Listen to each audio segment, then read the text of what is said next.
சரி, நம்ம ஆரம்பிக்கலாம். கிறிஸ்து இயேசுவுக்குள் மிகவும் பிரியமுள்ள அன்புக்குரிய சகோதர சகோதரிகளே, நாம் எழுந்து நின்று ஒரு பாடல் பாடி இந்த ஒரு இரண்டாவது செஷன் நாம் ஆரம்பிக்கலாம்.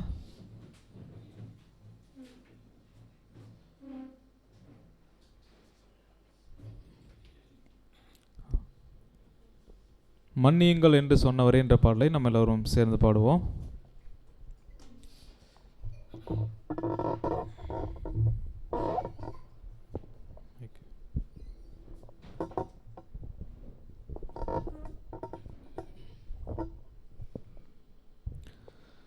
மன்னியுங்கள் என்று சொன்னவரே மன்னிக்கும் இதயம் தாரும். மன்னியுங்கள் என்று சொன்னவரே மன்னிக்கும் இதயம் தாரும். மன்னிக்கும் இதயம் தாரும். மன்னிக்கும் இதயம் தாரும்.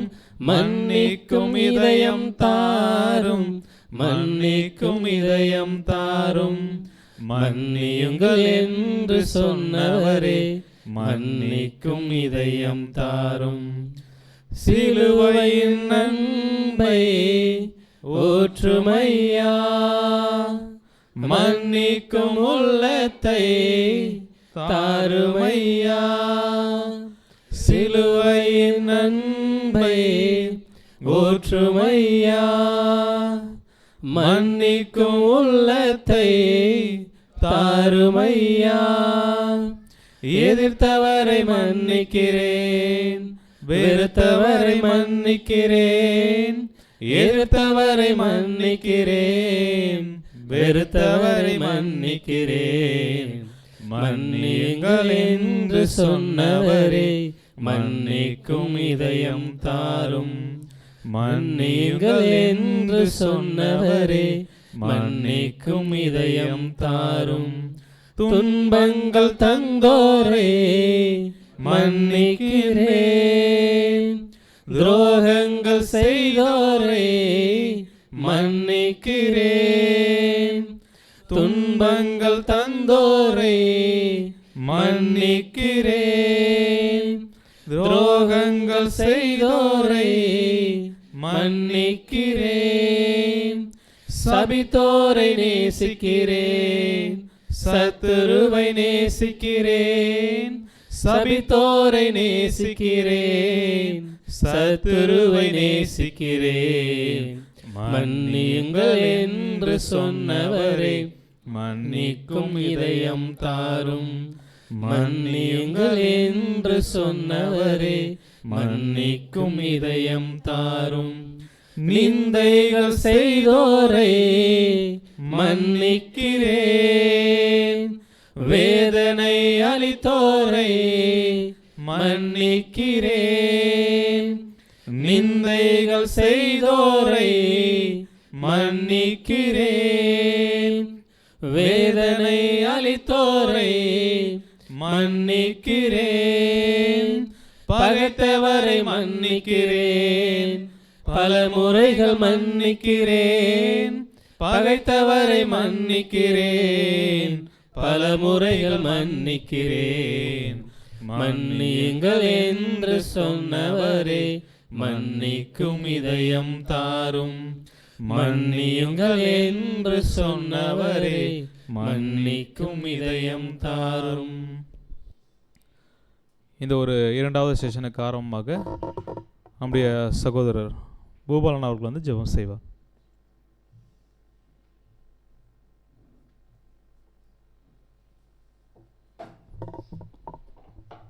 நம் அனைவரும் ஜெபம் செய்வோம்.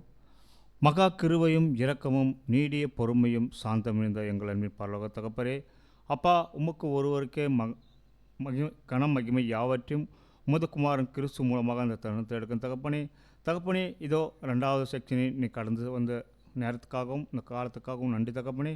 இதையும் உங்கள் கரங்களை ஒப்பு கொடுக்குறோம். நீ என்ன சித்தம் வைத்திருக்கிறோ அதன்படி எங்களுக்கு வெளிப்பட்டு நாங்கள் அதை கேட்டு எங்களுக்குள்ள பலவீனம் என்னதென்று நீங்கள் அறிந்திருக்கீங்க அப்பா. நாங்கள் ஒருபோதும் பலவீனத்தால் உமது பந்தியில் கை வைக்காதபடிக்கு அப்பா, பலத்தோடு கை வைக்க நீங்கள் எங்களை இரக்கம் பாராட்டும் தகப்பனே. இந்த ஒரு விண்ணப்பத்தை எங்கள் இரட்சகரும் மீட்பருமாகிய ஆண்டவருமாகிய இயேசு கிறிஸ்து மூலமாக இந்த சிறு ஜெபத்தை ஏறெடுக்கிறோம் எங்கள் நல்ல பிதாவே, ஆமென்.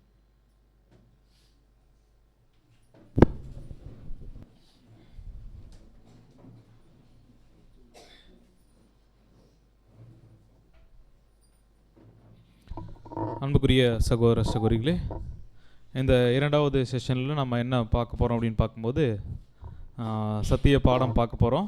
ஸோ இந்த ஒரு செஷனில் கூட தேவனுடைய வார்த்தைகளை நம்முடைய சகோதரர் முரளி அவர்கள் நம்மிடத்தில் பகிர்ந்து கொள்வார்.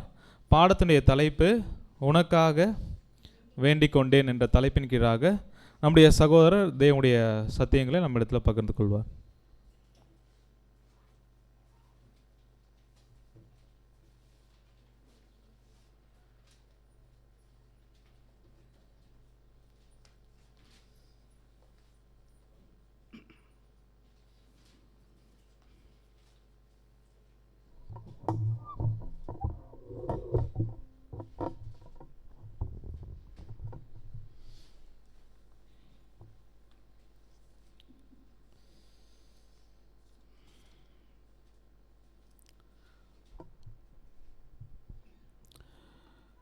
நம்முடைய பிதாவாகிய தேவனுக்கு நமது ஆண்டவராகிய இயேசு கிறிஸ்து மூலமாக நன்றிகளை ஏறெடுத்துக்கொண்டு இப்போதும் சகோதரர் அறிவித்த வண்ணமாக இன்று இப்போது நம்ம பார்க்கக்கூடிய ஒரு பாடம் உனக்காக வேண்டிக் கொண்டேன். இது ஆதார வசனம் பார்த்திங்கன்னா லூக்கா 22ஆம் அதிகாரம் 31, 32 வசனங்கள். லூக்கா 22ஆம் அதிகாரம் 32ஆம் வசனம். நானோ உன் விசுவாசம் ஒழிந்து போகாதபடிக்கு உனக்காக வேண்டிக் கொண்டேன். நீ குணப்பட்ட பின்பு உன் சகோதரனை ஸ்திரப்படுத்து என்றார். அதற்கு அவன், ஆண்டவரே, காவலிலும் சாவிலும் உம்மை பின்பற்றி வர ஆயத்தமாய் இருக்கிறேன் என்றான். சரி, இந்த நினைவு கூறுதல் நாட்களில் பார்க்கும்போது அநேகமாக நாம் சிந்தித்த விஷயங்களை தான் என்ன பண்ணுறோம், நம்ம மீண்டும் மீண்டுமாக நம்ம சிந்திக்கக்கூடியவர்களாக நம்ம இருக்கிறோம். இப்போ இந்த ஒரு காலப்பகுதியில் கூட இந்த ஒரு வசனங்கள் எந்த ஒரு டைமில் பேசுகிறார் இயேசு கிறிஸ்துன்னு பார்க்கும்போது அந்த ஒரு பஸ்கா டைமில் தான் என்ன பண்ணுறாரு, இந்த ஒரு வசனங்களை அங்கே பேதுருவின் இடத்துல பேசுவதை நாம் பார்க்கலாம். சரி, இப்போ இந்த மாதிரி இந்த ஒரு வசனத்தை இயேசு கிறிஸ்து பேசும்பொழுது இப்போ இயேசு கிறிஸ்துனுடைய மனநிலை அவர் எப்படி இருந்தார், இப்போ அங்கே சொல்கிறார் இல்லைங்களா, சீமோனே சீமோனே கோதுமையை சுளைக்கினால் புடைக்கிறது போல கர்த்தர் உங்களை புடைக்கிறதுக்கு உத்தரவு கேட்டுக்கொண்டான். நானோ உன் விசுவாசம் ஒழிந்து போகாதபடிக்கு உனக்காக வேண்டிக் கொண்டேன். அப்படின்னா இந்த ஒரு பாடத்தில் நம்ம என்ன சிம்பிளாக புரிஞ்சிக்கலாம் அப்படின்னு பார்க்கும்போது, ஒரு தேவனுடைய பிள்ளைகளுக்கு பார்க்கும்போது அவங்களுக்கு அநேக காரியங்கள் தெரிந்திருந்தாலும் எது ரொம்ப முக்கியம் அப்படின்னு பார்க்கும்போது அந்த ஒரு ப்ரேயர், ஜெபம் ரொம்ப என்னது அவசியம். அப்போ அந்த ஒரு விஷயத்தை தான் இங்கே நமது ஆண்டவராகிய இயேசு கிறிஸ்து பார்க்கும்போது பேதுருட்ட சொல்கிறாரு, உன் விசுவாசம் ஒழிந்து போகாதபடிக்கு உனக்காக நான் என்ன பண்ணுறேன், வேண்டி கொண்டேன். அப்போ இந்த ஒரு காலப்பகுதியில் நமது ஆண்டவராகிய இயேசு கிறிஸ்து கூட எப்படி இருந்தார் அப்படின்னு பார்க்கும்போது அவர் கூட மத்திய 26:38 சொல்லும்போது கூட என்ன சொல்கிறார் அப்படின்னு பார்த்தீங்கன்னா, என் ஆத்மா மரணத்துக்கு எதுவான துக்கம் கொண்டிருக்கிறது. அப்படின்னா இயேசு கிறிஸ்து மனநிலை அங்கே எப்படி தான் காணப்படுகிறது அப்படின்னு பார்க்கும்போது ஒரு மரணத்துக்கு ஏதுவான ஒரு துக்கத்தில் அவர் காணப்படுறாரு. அதுக்குரிய விளக்கங்கள்லாம் நம்ம போன சப்ஜெக்டில் என்ன பண்ண நம்ம பார்த்தோம். அதனால் இயேசு கிறிஸ்துனுடைய ஜெபம் எப்படி இருந்துச்சு அப்படின்னு பார்க்கும்போது நம்ம எபிரேயர் 5:7 சொல்லப்பட்டபடி அவர் பார்க்கும்போது தம்மை மரணத்திலிருந்து ரட்சிக்க வல்லமையுள்ளவரை நோக்கி பலத்த சத்தத்தோடும் கண்ணீரோடும் அவர் என்ன பண்ணார்னா விண்ணப்பம் பண்ணினார் அப்படின்றத நம்ம பார்க்குறோம். இப்போ இயேசு கிறிஸ்து பார்க்கும்போது மிகப்பெரிய ஒரு சோதனை காலத்தில் என்ன பண்ணுறாரு, அவர் இருக்கிறாரு. அப்படின்னா இவரே பார்க்கும்போது மரணத்துக்கு எதுவான ஒரு துக்கத்துக்குள்ளே இருக்கிறாரு. அதேமாரி பார்க்கும்போது எனக்காக நீங்கள் என்ன பண்ணுங்கள், ஜெபம் பண்ணுங்கன்றது கூட அவர் சொல்கிறத நம்ம பார்க்குறோம். அப்போ இந்த மாதிரி ஒரு சூழ்நிலையில் கூட பார்த்திங்கன்னா தன்னுடைய நிலைமை ஒரு பக்கம் இருந்தாலும் அவர் பார்த்திங்கன்னா சீஷர்கள் தன்னோடு கூட அந்த 3 வருஷம் தன்னோடு இருந்தாங்க இல்லையா, சீஷர்கள் மேலே பார்க்கும்போது ரொம்ப பார்க்கும்போது அக்கறை கொண்டவராக.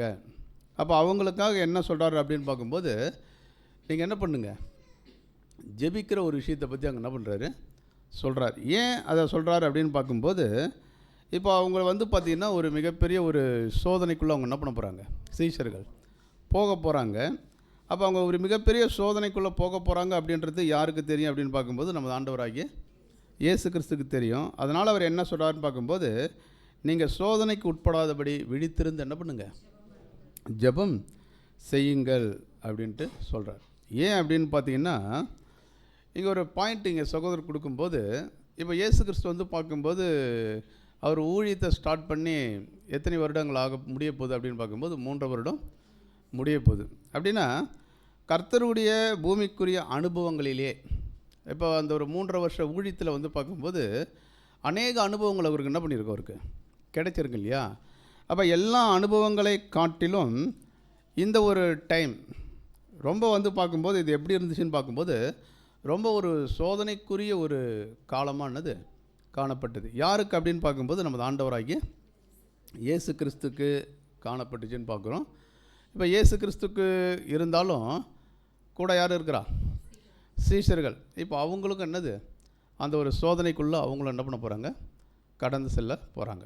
சரி, இப்போ இந்த இடத்துல வந்து பார்க்கும்போது இயேசு கிறிஸ்து இந்த ஒரு வசனத்தை பேசும்போது அங்கே மொத்தம் எத்தனை பேர் இருக்கிறாங்க? பிரதர் போன பாடத்திலே கேட்டார் எத்தனை, மொத்தம் வந்து பார்த்திங்கன்னா 12 சீஷர்கள் கூட ஆண்டவராகிய இயேசு கிறிஸ்து இல்லைங்களா. மொத்தம் எத்தனை பேர் இருக்கிறாங்கன்னா 13 பேர். இதில் வந்து பார்க்கும்போது சோதனைக்குள்ளே கடந்து போனது இந்த 13 பேரில் எத்தனை பேர் சோதனைக்குள்ளே கடந்து போனாங்க? இயேசு கிறிஸ்து இல்லையா? சரி, இந்த ஒரு பாடத்தில் இங்கே என்ன சொல்லப்படுது அப்படின்னு பார்க்கும்போது மொத்தம் வந்து பார்த்திங்கன்னா 13 பேர். அதில் வந்து பார்க்கும்போது 3 பேர் வந்து பார்க்கும்போது ரொம்ப முக்கியமானவர்கள்.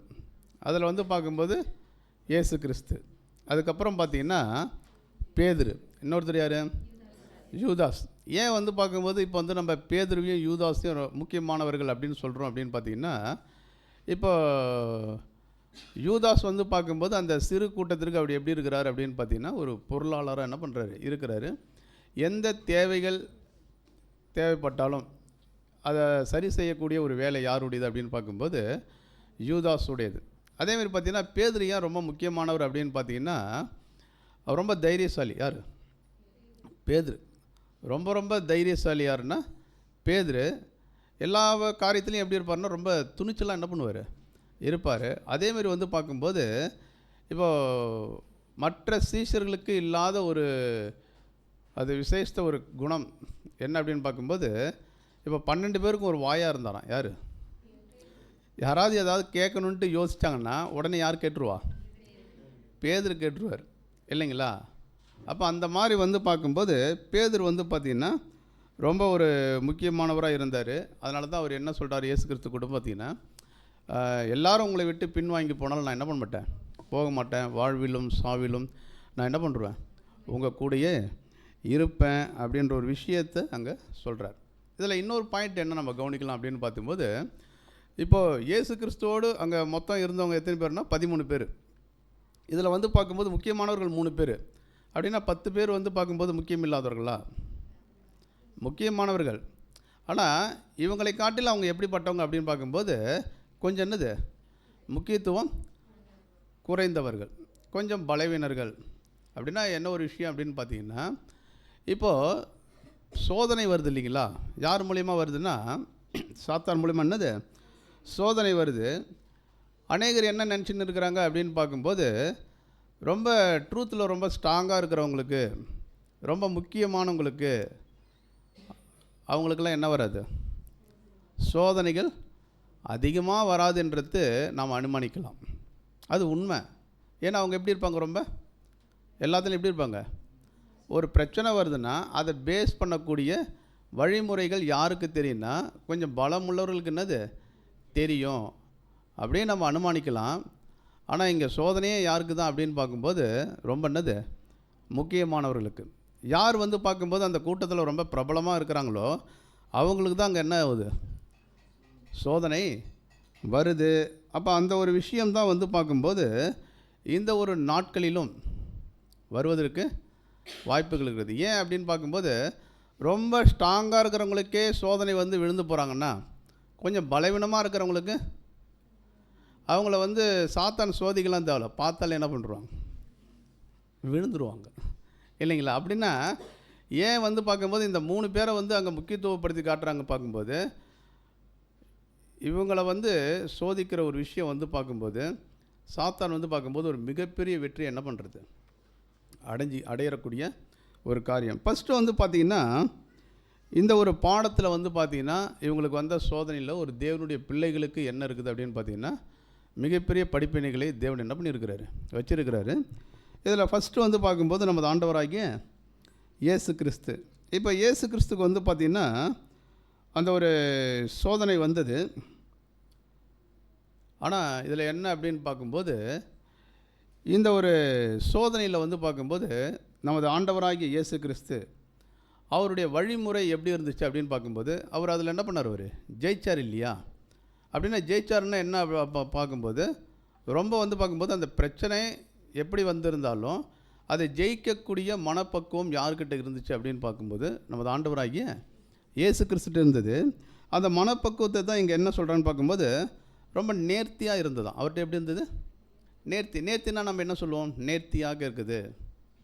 ஒரு விஷயத்தை இவங்க ரொம்ப நேர்த்தியாக என்னது செய்கிறாங்க அப்படின்னா பர்ஃபெக்ட். அதை என்ன பண்ணலாம், நம்ம ரொம்ப என்னது பாராட்டுக்குரிய ஒரு விஷயத்தை வந்து ரொம்ப சூப்பராக என்ன பண்ணுறாங்க, இவங்க ஹேண்டில் பண்ணுறாங்க இல்லைங்களா? அப்படின்னா அந்த மாதிரி வந்து பார்க்கும்போது இயேசு கிறிஸ்துனுடைய வழிமுறை எப்படி இருந்துச்சு அப்படின்னு பார்க்கும்போது ரொம்ப நேர்த்தியாக என்னது காணப்பட்டது. எப்படின்னா ஒரு சோதனை வரப்போது, ஒரு மிகப்பெரிய ஒரு பிரச்சனை வரப்போது, யாருக்கு அப்படின்னு பார்க்கும்போது நமது ஆண்டவராகிய இயேசு கிறிஸ்துக்கு வரப்போகுது. அப்போ அந்த பிரச்சனையை வந்து இயேசு கிறிஸ்து எப்படி ஃபேஸ் பண்ணார் அப்படின்னு பார்க்கும்போது 3 விஷயங்கள் அவருக்குள்ளே காணப்பட்டுச்சான். என்ன அப்படின்னு பார்த்தீங்கன்னா, ஃபஸ்ட்டு வந்து பார்க்கும்போது தாழ்மை, 2வது வந்து பயம். அதுக்காக இயேசு கிறிஸ்து பயந்தரான்ட்டு என்ன பண்ணாதீங்க, கேட்காதீங்க இல்லைங்களா? இது பயம் என்ன அப்படின்னு பார்க்கும்போது என்னது, பொறுப்பு அவர் மேலே இருந்த ஒரு மிகப்பெரிய ஒரு பொறுப்பு. அந்த பொறுப்பை நிறைவேற்றுவதில் அவருக்கு இருந்த ஒரு பயம் இல்லைங்களா? சரி, அடுத்தது 3வது விஷயம் என்ன அப்படின்னு பார்க்கும்போது, 1 தாழ்மை, 2வது பயம், 3வது வந்து பார்க்கும்போது சோதனைகளை உணர்ந்து கொள்ளுதல். அப்போ இந்த ஒரு விஷயம் யார்கிட்ட இருந்தது அப்படின்னு பார்க்கும்போது, அப்போ இந்த ஒரு 3 விஷயம் அவர்கிட்ட இருந்ததுனால தான் அவர் வந்து பார்க்கும்போது இந்த சோதனைகளை என்ன பண்ணார், அவர் ஜெயிக்க முடிஞ்சது. அப்படின்னா அவர்கிட்ட இருந்த ஒரு விஷயம் என்னென்னா தாழ்மைனா எப்படி எடுத்துக்கலாம், இயேசு கிறிஸ்து தாழ்மை உள்ளவர் தான். எப்படிப்பட்ட தாழ்மை அப்படின்னு பார்த்தீங்கன்னா, எந்த விஷயத்தை வந்து இயேசு கிறிஸ்து எப்படி எடுத்துக்க மாட்டார்னா, சாதாரணமாக என்ன பண்ண மாட்டார், எடுத்துக்க மாட்டார். இந்த ஒரு பிரச்சனை தானே, இதை நான் என்ன பண்ணுறேன், ஈஸியாக ஃபேஸ் பண்ணிவிடுவேன். இப்போ வந்து பேதுரு சொன்னார் இல்லையா, யார் உம்மை விட்டு என்னது போனாலும் நான் என்ன பண்ண மாட்டேன், போக மாட்டேன்னா என்ன அவருக்கு ஒரு தைரியம் இருந்தது, எதன் மேலே ஒரு நம்பிக்கை இருந்தது அவருக்கு, அவர் தன்னுடைய சொந்த பலத்தின் மேலே எப்படி இருந்தார், அவர் நம்பிக்கையாக இருந்தார். அதனால தான் அவர் என்ன சொல்கிறாரு அப்படின்னு பார்க்கும்போது, யார் போனாலும் அப்படின்னா மற்றவங்களை காட்டிலும் பேதுரு தன்னை எப்படி நினச்சிக்கினார் அப்படின்னு பார்க்கும்போது அந்த இடத்துல ஆமாம் இவங்களை காட்டிலாம் என்னது ரொம்ப ஒரு, அப்போ இவங்கெல்லாம் விட்டுட்டு போனால் கூட அப்படின்னா அந்த ஒரு அவங்க மேலே வச்சுருக்கிற அன்பு யார் மேலே, இயேசு கிறிஸ்துக்கு உண்மையாலுமே வந்து பார்க்கும்போது பேதுருக்கு உண்மையாலுமே வந்து பார்த்திங்கன்னா இயேசு கிறிஸ்து மேலே ரொம்ப என்னது அன்பு. ஆனாலும் வந்து பார்க்கும்போது அந்த அன்பை எதன் அடிப்படையில் அவர் வந்து கணக்கு போட்டார்னு பார்க்கும்போது, என்னை காட்டிலும் இவங்களாம் அந்த அளவுக்குலாம் என்னது இருக்க மாட்டாங்க. ஒருவேளை வந்து இவங்கெல்லாம் விட்டுட்டு போனாலும் நான் என்ன பண்ண மாட்டேன் அப்படின்னா தன்னுடைய சொந்த பலத்தின் மேல் அவர் எப்படி இருந்தார்னு பார்க்கும்போது நம்பிக்கையாக இருந்தார். ஆனால் அப்போ இது வந்து பார்க்கும்போது யார்கிட்ட இல்லை அப்படின்னு பார்க்கும்போது நமது ஆண்டவராகிய இயேசு கிறிஸ்து. அப்படின்னா அவர்கிட்ட தாழ்மைன்னா என்ன விஷயம் அப்படின்னு பார்க்கும்போது, எந்த ஒரு விஷயத்தையும் அவர் வந்து பார்க்கும்போது முற்றிலும் யாரை சார்ந்து காணப்பட்டார் அப்படின்னு பார்க்கும்போது தேவனை என்னது சார்ந்து காணப்பட்டார். அதேமாரி வந்து பார்க்கும்போது அவருக்குள்ளே இருந்த அந்த ஒரு பயம் சொல்லும்போது நம்ம வந்து அவர் வந்து சகோதரர் கூட எடுத்தார் இல்லைங்களா, பயம்னா வந்து அவர் மரணத்தை குறித்து பயந்தார் அப்படின்னா அந்த ஒரு பயம்லாம் என்னது கிடையாது. அப்படின்னா எந்த ஒரு விஷயம் அப்படின்னு பார்க்கும்போது, இப்போ இயேசு கிறிஸ்து வந்து பார்க்கும்போது தேவனுடைய சித்தத்தை செய்வதற்காக வந்தார் இல்லையா? உம்முடைய சித்தத்தை செய்யறதுக்காக. கொஞ்சம் ஸ்பீடாக தான் போகிறேன், ஏன்னா டைம் வந்து கொஞ்சம் சீக்கிரம் என்ன பண்ணியிருக்கேன், முடிக்க சொல்லியிருக்கிறாங்க. இயேசு கிறிஸ்து வந்து பார்க்கும்போது தேவனுடைய சித்தத்தை செய்யறதுக்காக வரும்போது அவர் எப்படி தான் வந்தார்னு பார்க்கும்போது, என் சித்தம், இப்போ அவருடைய சித்தத்தை செய்யறதுக்காக எங்கே வரல, அவர் பூமிக்கு வரல. பிதாவே உம்முடைய சித்தம் எதுவோ அதுவே என்னுடைய சித்தம். அப்படின்னா யாருடைய சித்தத்தை செய்வதற்காக இயேசு கிறிஸ்து வந்திருக்கிறாருன்னு பார்க்கும்போது பிதாவினுடைய சித்தம். அதேமாதிரி பார்த்தீங்கன்னா அதில் என்ன ஒரு விஷயம் அடங்கியிருக்குது அப்படின்னு பார்த்தீங்கன்னா, நான் செய்யும்படிக்கு நீர் விரும்பும் எதையும் நான் என்ன பண்ணுவேன், செய்வேன். இப்போ தேவனோடு வந்து பார்க்கும்போது ஒரு அக்ரிமெண்ட், ஒரு அர்ப்பணிப்பு பண்ணியிருக்கிறார். யார் அப்படின்னு பார்த்தீங்கன்னா நம்ம ஆண்டவராகிய இயேசு கிறிஸ்து. என்ன ஒரு அக்ரிமெண்ட் அப்படின்னு பார்க்கும்போது, நான் செய்யும்படிக்கு நீர் விரும்பும் எதையும் நான் என்ன பண்ணுவேன், செய்வேன். அதேமாதிரி வந்து பார்க்கும்போது உம்முடைய தெய்வீக பிரமாணத்தில், உம்முடைய கட்டளைகளில் நான் எந்தெந்த விஷயத்துக்கு கீழ்ப்படியணுன்ட்டு நீங்கள் எதிர்பார்க்குறீங்களோ, எந்தெந்த விஷயத்துக்கு நான் கீழ்ப்படியணுன்ட்டு நீங்கள் எதிர்பார்க்குறீங்களோ அதை நான் என்ன பண்ணுவேன், கட்டாயம் செய்வேன் அப்படின்ட்டு தேவனோடு என்ன பண்ணியிருக்கிறார், அவர் உடன்படிக்கை என்ன பண்ணியிருக்கிறாரு, செய்திருக்கிறார். ஒரு வேளை வந்து பார்க்கும்போது இயேசு கிறிஸ்து தான் அர்ப்பணித்து தான் வந்து அந்த பிரமாணத்துக்கெல்லாம் நீங்கள் என்னென்ன என்கிட்ட விரும்புகிறீங்களோ, உங்களுடைய திவ்ய கட்டளை, உங்களுடைய பிரமாணம், உங்களுடைய திட்டம் நிறைவேறுவதற்கு என்னென்ன விஷயங்கள்லாம் என்கிட்ட எதிர்பார்க்குறீங்களோ அதெல்லாம் நான் என்ன பண்ணுவேன், நான் செய்வேன்னு சொல்லிட்டு வந்திருக்கிறார் இல்லையா? ஒரு உடன்படிக்கை பண்ணியிருக்கிறார். ஒரு வேளை அதை அவர் செய்யலைன்னு வச்சிங்களா, அது என்னவாயிடும், அது என்னவாயிடும்னா பாவம் இல்லைங்களா? இப்போ ஆதாம் கூட பார்த்தீங்கன்னா செய்வேன்னு சொல்லி என்ன பண்ணார், தேவனோடு உடன்படிக்கை பண்ணார். அது செய்யாததுனால என்ன ஆயிடுச்சுன்னு பார்க்கும்போது பாவம்னது. அதனால தான் வசனம் நம்ம என்ன பண்ணினா, கட்டளையை மீறுவதே பாவம் அப்படின்றத நம்ம என்ன பண்ணணும், நம்ம படிப்போம் இல்லைங்களா? சரி, அப்போ இயேசு கிறிஸ்து வந்து பார்க்கும்போது அந்த ஒரு அர்ப்பணிப்பில் என்ன ஒரு விஷயத்தை வந்து அவர் தேவனோடு பொருத்தனை பண்ணினாரோ அதை பர்ஃபெக்டாக என்ன பண்ணார், அவர் செய்தார். அப்போ அதை நிறைவேற்றுவதில் ரொம்ப எப்படி இருந்தார்னா கண்ணும் கருத்துமாக என்ன பண்ணார், இருந்தார். அதனால தான் வந்து பார்க்கும்போது அவர் அர்ப்பணித்ததுக்கப்புறம் அவருக்கு ஊழியத்தை ஸ்டார்ட் பண்ணுறாரு இல்லைங்களா? ஊழியத்தை ஸ்டார்ட் பண்ணும்போது ஊழியத்துக்காக அவர் என்ன கொடுத்தார், அவர் இப்போ நாம் என்ன சொல்லுவோம், நம்மகிட்ட இருக்கக்கூடிய செல்வம், செல்வாக்கு, தாளந்து, திறமைகள் எல்லாத்தையும் யாருக்காக பயன்படுத்தணும், தேவனுக்காக. இப்போ இயேசு கிறிஸ்து வந்து ஊழியத்துக்கு தன்னை அர்ப்பணித்தார் இல்லையா?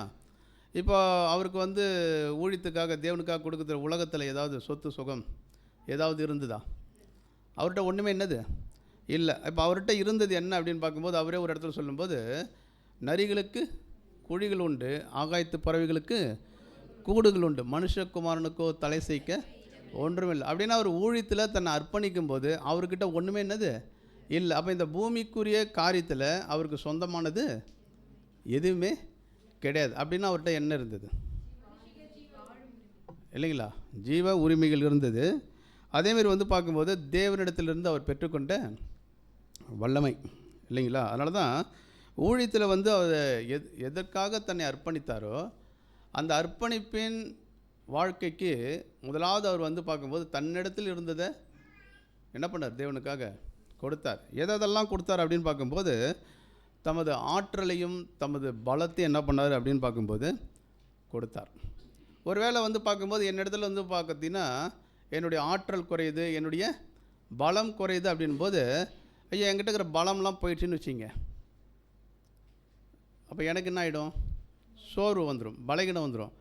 அதனால் நான் என்ன பண்ண மாட்டேன், கொடுக்க மாட்டேன் அப்படின்ட்டு இயேசு கிறிஸ்து அதை வந்து கொடுக்காமல் வச்சுருந்தாரா? அப்படிலாம் இல்லை. வசனம் என்ன சொல்லுது அப்படின்னு பார்க்கும்போது, எதையும் அவர் தமக்கென்று என்ன பண்ணல, வைத்து கொள்ளவில்லை. அவர் தேவனுக்கு கீழ்ப்படுகிற விஷயத்தில் வந்து பார்க்கும்போது அவர் எப்படி இருந்தார் அப்படின்னு பார்த்தீங்கன்னா, தமது ஜீவனை தினந்தோறும் என்ன பண்ணார், அவர் கொடுக்கிறவராய் காணப்பட்டார். அப்படின்னா எதற்காக அவர் தேவனுடைய சித்தத்துக்கு ஓகே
சரி மேடம், 1 2 லேட் வேணா.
அவர் நிறுத்தப்பட்டார் அப்படின்னு பார்த்தீங்கன்னா, அவர் பிளாத்துக்கு முன்பாக, அதேமாரி வந்து பார்க்கும்போது திரளான ஜனங்களுக்கு முன்பாக என்னது நிறுத்தி அவர் மேலே வந்து பார்த்தீங்கன்னா குற்றம் சுமத்தும் போது, அதேமாரி பார்த்தீங்கன்னா அவர் சிலுவையில் என்ன பண்ணார், அறையப்பட்ட போது, எல்லா இடத்துலையும் பார்த்தீங்கன்னா நமது ஆண்டவராகிய இயேசு கிறிஸ்து எப்படி தான் இருந்தார் அப்படின்னு பார்த்தீங்கன்னா ரொம்ப என்ன பண்ணார், அமைதியாக இருந்தார். புரியுதுங்க இல்லையா? ஏன் அப்படின்னு பார்த்தீங்கன்னா, இது வந்து பார்க்கும்போது அவருடைய தேவனுடைய சித்தத்தை நிறைவேற்றுவதில் அவர் வந்து பார்க்கும்போது கையாண்ட ஒரு விஷயம் என்ன அப்படின்னு பார்க்கும்போது, எந்த இடத்துலையும் வந்து பார்க்கும்போது தான் அவமானப்பட்ட ஒரு இடத்துலையாவது, தன்னை குற்றம் சுமத்தின இடத்துலையாவது அவர் எப்படி என்ன பண்ணல அப்படின்னு பார்க்கும்போது வாய் திறவாமல் இருந்தார். அவர் எப்படி இருந்தார் அப்படின்னு பார்க்கும்போது ரொம்ப எப்படி இருந்தார், அவர் அமைதியாக அவர் காணப்பட்டார். அப்போ இதுதான் என்ன அப்படின்னு பார்க்கும்போது, அவருக்கு சோதனைகள் வந்தது, அவர் சோதிக்கப்பட்டார். அவர் ஜெயித்ததனுடைய காரணம் என்ன அப்படின்னு பார்க்கும்போது தாழ்மை இல்லைங்களா? தன்னுடைய சொந்த பலத்தை அவர் என்ன பண்ணல, நம்பலை. அதேமாரி வந்து பார்க்கும்போது என்னால் முடியும், நான் செஞ்சுருவேன், அப்படிங்களா, இதெல்லாம் எனக்கு ஒரு சாதாரணமான விஷயம் அப்படின்ட்டு என்ன பண்ணலன்னா, தன்னை குறித்து அவர் எங்கேயுமே என்ன பண்ணல, அவர் மேன்மை பாராட்டலை. ரெண்டாவது வந்து பார்க்கும்போது தேவனுடைய சித்தத்தை செய்வதில் அவருக்கு இருந்த ஒரு பயம், அதை வந்து சரியாக என்ன பண்ணணும், செய்து முடிக்கணும். அதேமாரி வந்து பார்த்திங்கன்னா சோதனைகளை உணர்ந்து கொள்ளுதல். புரியுதுங்களா? ஒரு விஷயம் தனக்கு நடக்க போகுது அப்படின்னும்போது அந்த விஷயத்தை வந்து எப்படி என்னது பேஸ் பண்ணணும். அப்படின்னா அந்த ஒரு காரியத்தை சோதனை வரும்போது அதில் யாருடைய நாமம் தூஷிக்கப்படக்கூடாது அப்படின்றதுல இயேசு கிறிஸ்து கண்ணு கருத்துமாக இருந்தார்னா, தேவனுடைய நாமம் என்ன பண்ணக்கூடாது, தூஷிக்கப்படக்கூடாது அப்படின்ற ஒரு விஷயத்தில் அவர் கண் கருத்துமாக இருந்தார். அதனால தான் வந்து பார்க்கும்போது அவருக்கு வந்த சோதனையில் இப்போ இயேசு கிறிஸ்து என்ன பண்ணார் தெரியுங்களா, ஜெயிச்சார் அப்படின்றத நம்ம என்ன பண்ணணும், நம்ம பார்க்குறோம். இப்போ அதே வந்து பார்த்திங்கன்னா பேதுருவை குறித்து நம்ம பார்க்கும்போது அவருடைய வீழ்ச்சி ஏன் வந்து அந்த சோதனை டைமில் வந்து பார்க்கும்போது அவர் விழுந்து போனார் அப்படின்னு பார்த்திங்கன்னா, இப்போ பேதுரு யார் அப்படின்னு பார்க்கும்போது ரொம்ப நல்ல ஒரு மனிதர் இல்லைங்களா? ஆனால் அவர் ஏன் விழுந்து போனார் அப்படின்னு பார்க்கும்போது தன்னுடைய சொந்த பலத்தின் மீது அவர் எப்படி இருந்தார் அப்படின்னு பார்க்கும்போது நம்பிக்கை வைத்தவராக இருந்தார். அதனால தான் என்ன ஒரு விஷயம் சொல்லும்போது, இப்போ இயேசு கிறிஸ்து வந்து அவருக்கு ஏற்கனவே ஒரு விஷயத்தை உணர்த்துறார் இல்லையா, நீங்கள் என்ன பண்ணு, விழித்திருந்து ஜெபம் பண்ணு அப்படின்னு சொல்கிறாரு. ஆனால் பேதுரு என்ன பண்ணலை அப்படின்னு பார்க்கும்போது அந்த விஷயத்தை என்னது உணர்ந்து கொள்ளவில்லை. இப்போது இயேசுக்கு சொல்கிறார், பேதுருவே பேதுருவே, அங்கே சீமோனே சீமோனே.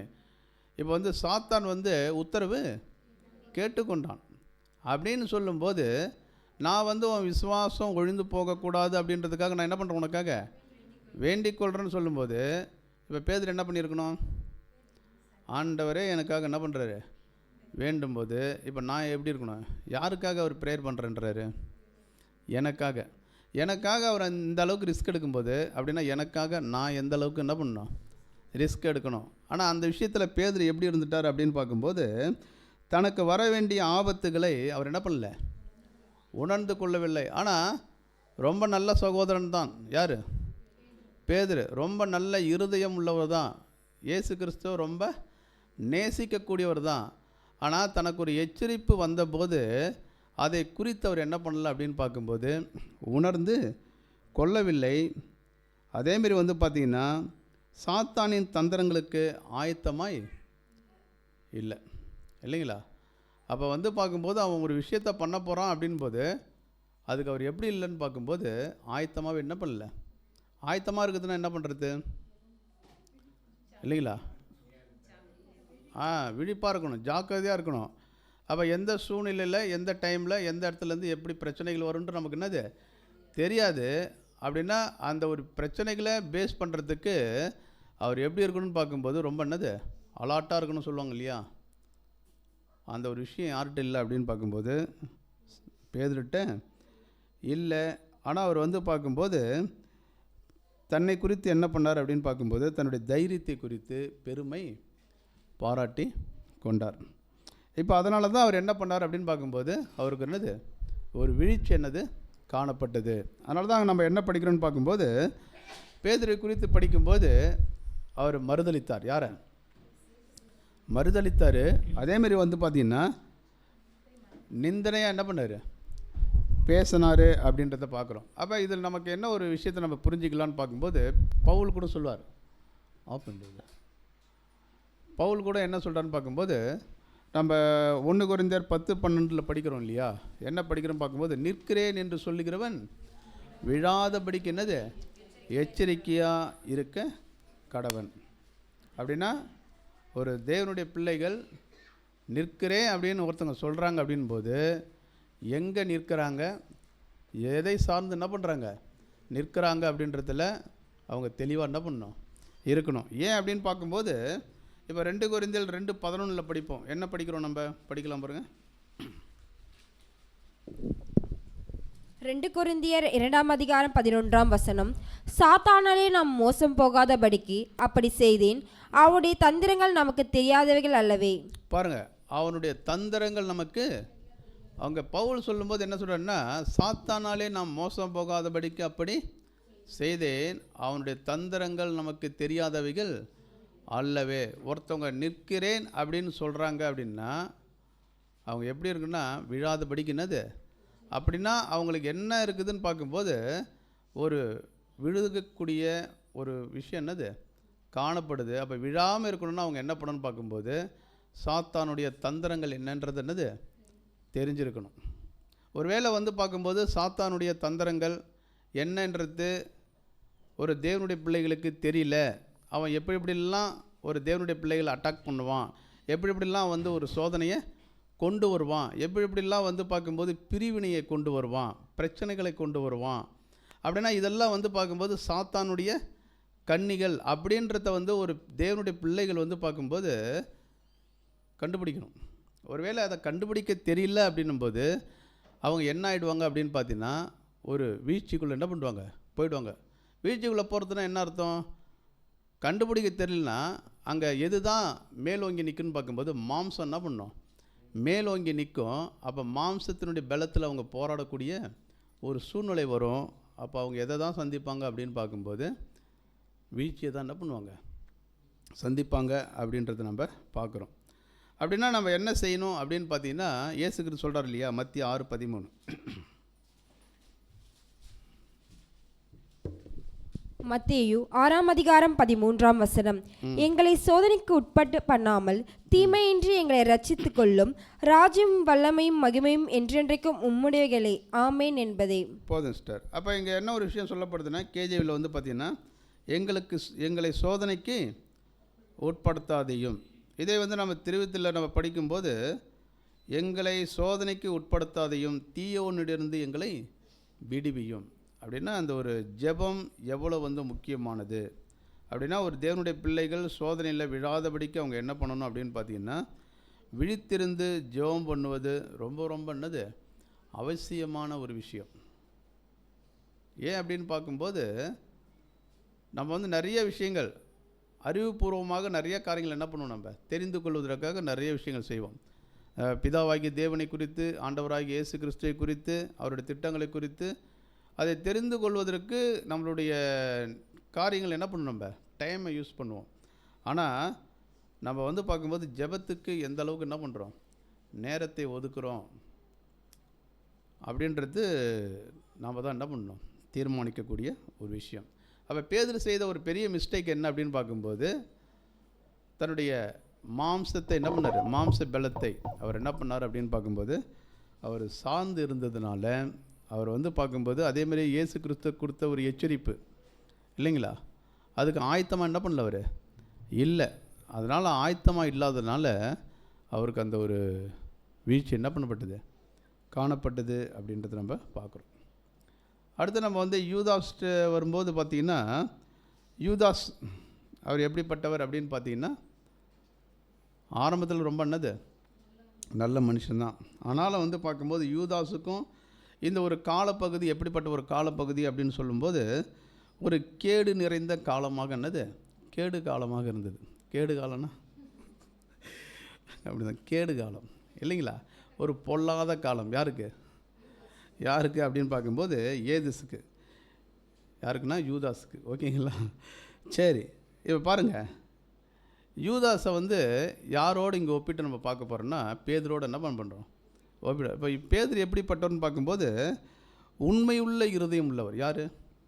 பேதுரு. ஏன் உண்மையுள்ள இருதயம் உள்ளவர் பேதுரை நம்ம சொல்கிறோன்னா, வாழ்விலும் சாவிலும் என்னது சாகிறதுக்கு கூட நான் என்னது ரெடி அப்படின்னு சொன்னவர் தான் யாருன்னா பேதுரு.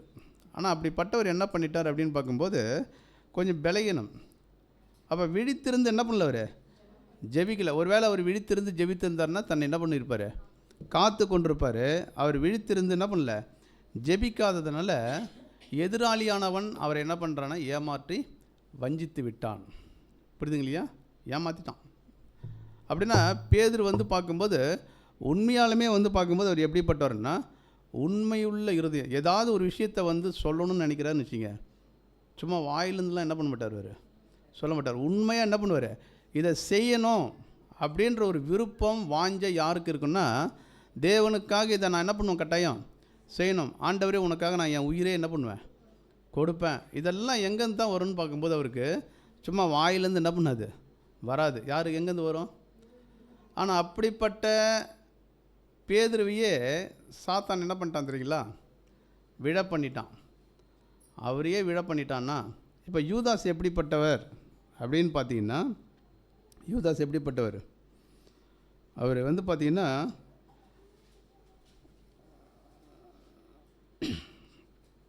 சரியான ஒரு இறுதிய நிலைமை யாருக்கு இல்லை அப்படின்னு பார்த்தீங்கன்னா யூதாஸ்க்கு என்னது கிடையாது. அவருக்குள்ளே என்ன இருந்துச்சுன்னு பார்க்கும்போது சுயநலம்.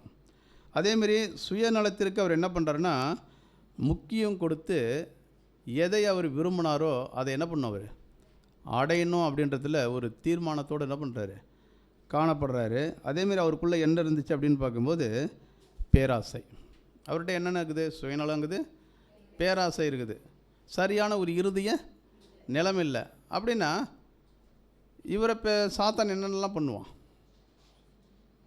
நல்ல இருதயம் உள்ளவரையே சாத்தான் என்ன பண்ணிட்டாப்ல, ஆமாம் விழ பண்ணிட்டார் என்பது.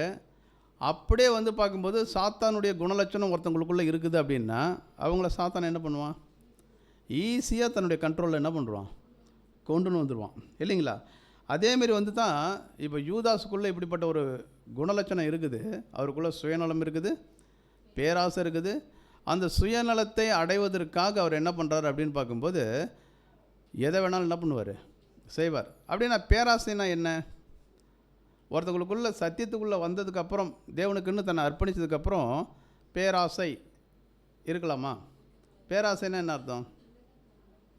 சிம்பிளாக சொல்லணும்னா எப்படி சொல்லுது? இப்போ தேவனுடைய சித்தம்னு ஒன்று இருக்குதுங்க இல்லையா? அப்போ தேவனுடைய சித்தத்தை வந்து பார்க்கும்போது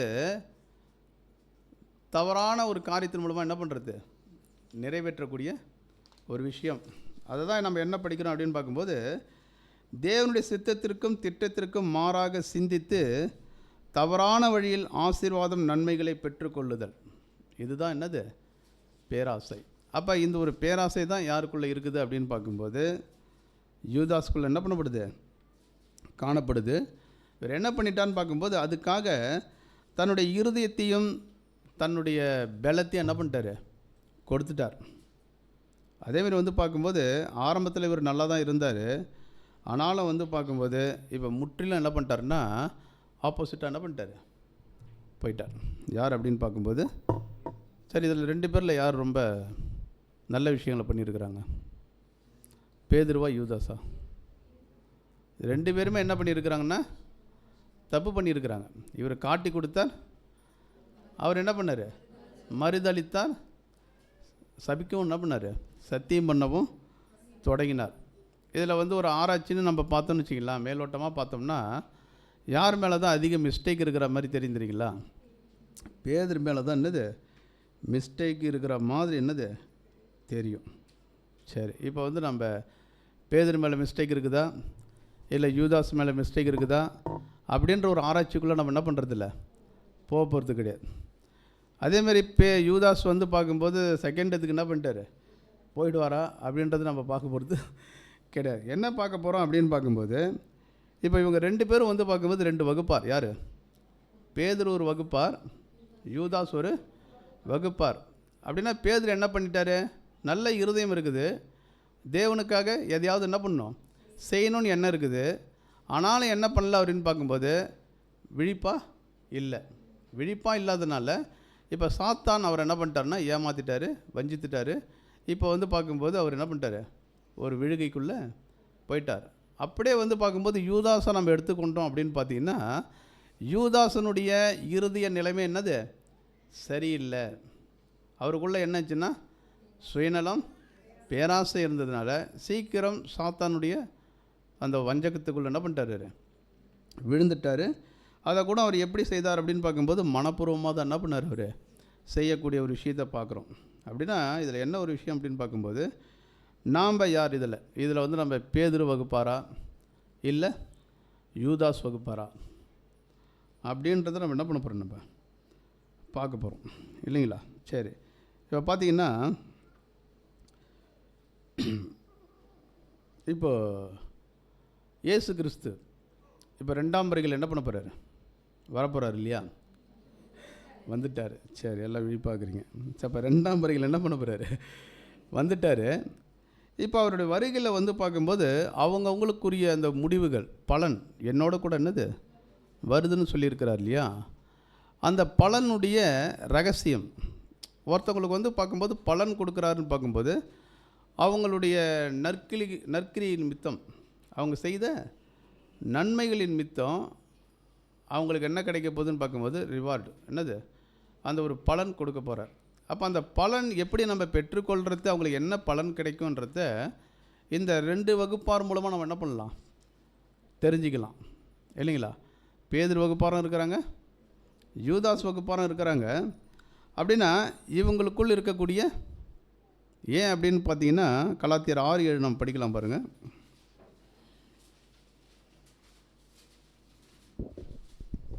கலாத்தியர் 6:7 மோசம் போகாதிருங்கள், தேவன் தம்மை பரியாசம் பண்ண விட்டார், மனுஷன் எதை விதைக்கிறானோ அதையே அறுப்பான். தேவன் தம்மை பரியாசம் பண்ண ஒட்டார், மனுஷன் எதை விதைக்கிறானோ அதையே என்னது. அப்படின்னா மாம்சத்துக்கென்று விதைக்கிறவர்கள் மாம்சத்தினாலே அழிவை அறுப்பார்கள். அப்படின்னா வந்து பார்க்கும்போது அடுத்தது ஜீவனுக்குன்னு விதைக்கணும்னா எதை விதைக்கணும்,